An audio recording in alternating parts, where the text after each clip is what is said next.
You heard of Murphy's Law before, right? Whatever can go wrong will go wrong. And a lot of that happens in gardening. But there's some things we can, and then some things we can't control. One of those things that we can control is planning.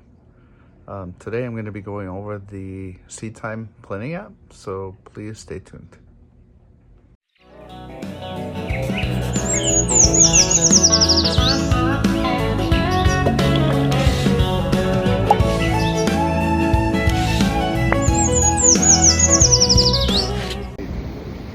Right now the air temperature is about 5 degrees Fahrenheit. Real field temperature is about minus 20. I would figure this is not a good time to start seeding the garden. So I'm going to list out here other things that might go wrong throughout the growing season. Here's your list. I'll be back.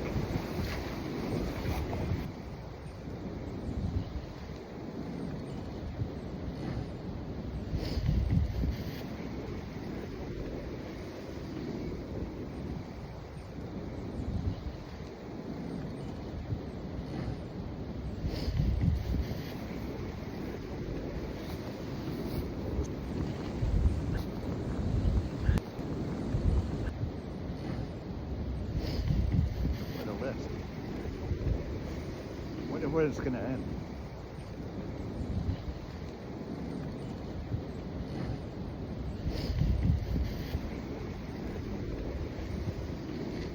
Been here a while. Let's further break this down. Whoa, look at the beard. Let's further break this down and try to figure out like what else can we do or learn from. And you first load up the application, it'll end up on the calendar view. You can add a crop here by selecting the add a crop. Select a crop category.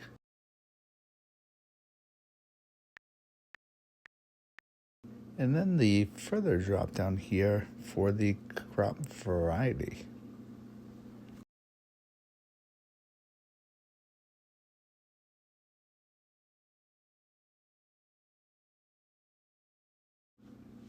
Once selected, you'll be able to enter a whole slew of different information, including what type of crop it is, what time do you prep your seeds, your bed, cultivate the ground, as well as harvest. And then you can add that crop.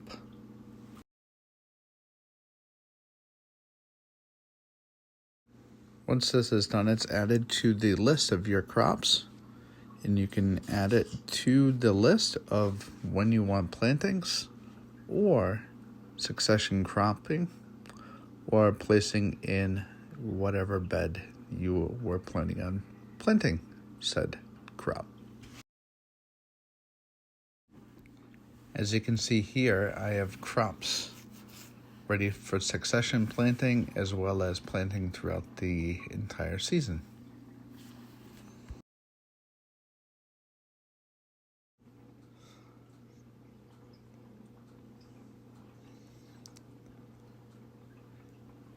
You have a drop down which you can select a specific month.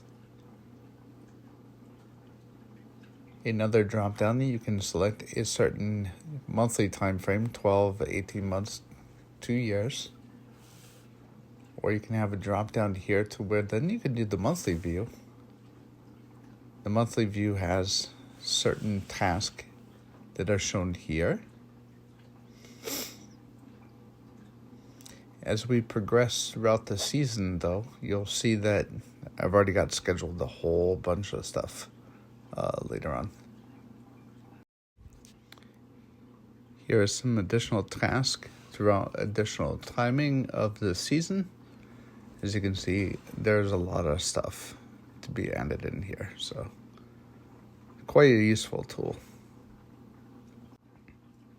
Another tab here is your task.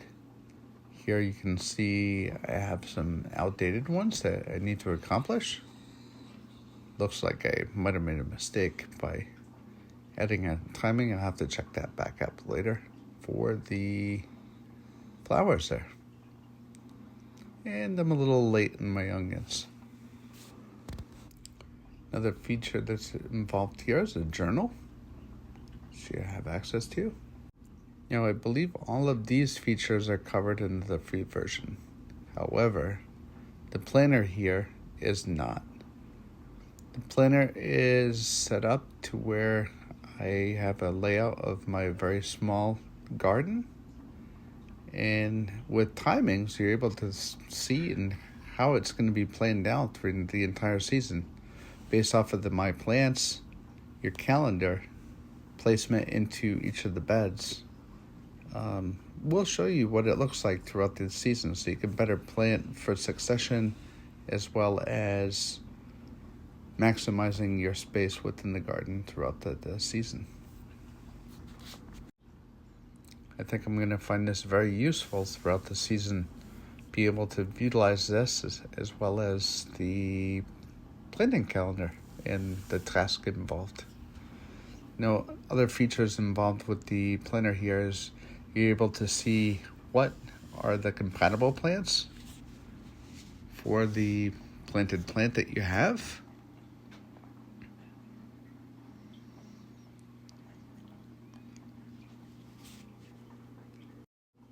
You also get a listing of incompatible plants.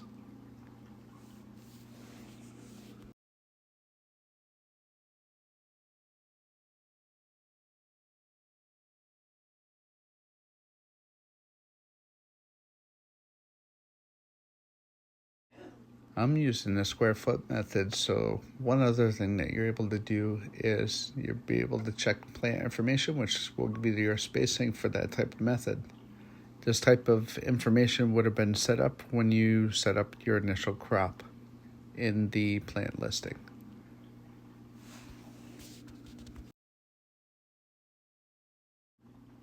Other tools here that you can use for your garden planner.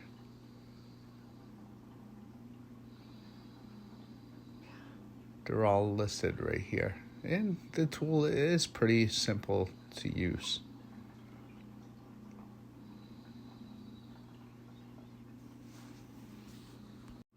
Overall, I am pretty pleased with this application and look forward to using it throughout this growing season. I did use a different garden planner last year. It was the Grow Veg garden planner, which I think you're able to get it in Botanical Interest as well as on Farmer's Almanac. This year, though, I ended up getting an ad for Seedtime. Seedtime offered $10 for the application, and I'll also give you a discount code for $10 worth of seeds plus a percentage off at the store. So I figured for $10, I might as well try it. So I'm gonna use both this year and see which one I prefer to utilize going forward. But it's always good to have a plan and keep in a journal so that way that you know where you're at and know that I did have trouble keeping up with it last year, and I'm making that a big goal for this year is to maintain doing so, and want to kind of use both apps to try to figure out which one that I like better. So until next time.